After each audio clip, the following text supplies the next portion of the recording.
ফুটপাতে বসে চা খায়, এমন নোংরা একটা জায়গায় বসে। শান্ত, তোমার সাথে একটু কথা আছে, দিকে আসবে?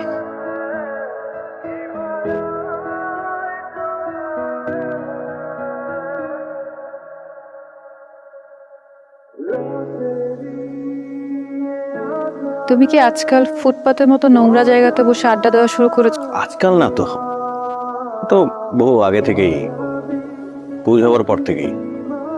একটা কাজ করো, আজকে আমাদের বেডরুমে যাওয়ার আগে বাইরের ওই ওয়াশরুমটাতে গিয়ে এই কাপড় চোপড়গুলো ছাড়বে, ভালো করে একটা শাওয়ার নেবে, তারপরে এসো।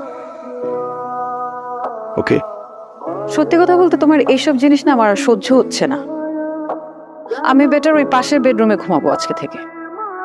আর ওই বেডের বিছানা তো শক্ত, ওখানে আমি ঘুমাবো না, তুমি তোমার রুমে ঘুমায়। আমি একটা পার্টিতে যাচ্ছি, ফিরতে দেরি হবে। এই পূর্ণতা। হ্যালো স্যার, আমি পূর্ণতা। থ্যাংক ইউ সো মাচ, আপনি আপনার সুন্দর পার্টিতে আমাকে ইনভাইট করেছেন। I am really glad. আপনি কষ্ট করে আসছেন, আপনাকে অনেক ধন্যবাদ।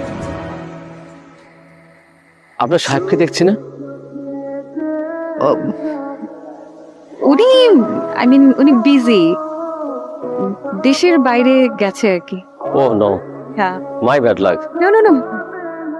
হ্যালো এভরিওয়ান, উনি হচ্ছেন পূর্ণতা, হ্যালো। Young lady. ওনার দারুণ একটা আইটি ফার্ম আছে।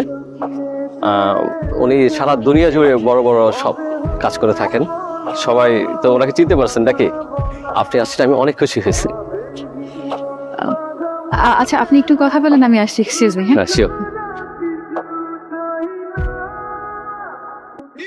তুমি এখানে কি করছো? কেমন, এটা আমার পার্টি, এখানে প্লিজ আমাকে তো করো না এদের মাঝখানে। আর কি পরে এসেছো, মানে এই অবস্থায় এ ধরনের পার্টি? এটা দেখো আমার বিজনেসের জায়গা, সো প্লিজ চলে যাও, এই মুহূর্তে চলে যাও। তুমি আমাকে এদের সামনে ইনসাল্ট করো না, এক্ষুনি এখান থেকে চলে যাও প্লিজ। আমার কি সৌভাগ্য। শান্ত সাহেব যে, প্লিজ আসুন। আপনি আসছেন, আমি সিরিয়াসলি বিশ্বাস করতে পারছি না। এক্সকিউজ মি এভরিওয়ান,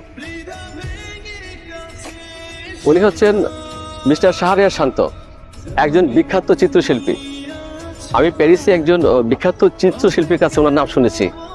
ওনার কাছে শান্ত সাহেবের অনেকগুলো আঁকা ছবি আছে। শান্ত সাহেব কিন্তু একজন ভালো মানের ইন্টেরিয়র ডিজাইনার এবং একজন খুব ভালো মানুষ। উনি অনেক বড় বড় প্রতিষ্ঠানের কাজ ছেড়ে দিয়েছে। আর যে জায়গায় দেখা যাচ্ছে অন্য অন্য কোম্পানিগুলো হা করে তাকিয়ে থাকে ওই সমস্ত কোম্পানির কাজগুলি করার জন্য, আর উনি কিন্তু সব পার্টিতে যান না। আজকে ওনাকে পেয়ে আমি ভীষণ খুশি। আপনাকে ধন্যবাদ। আবার আপনি কষ্ট করে আমার পার্টিতে আসছেন।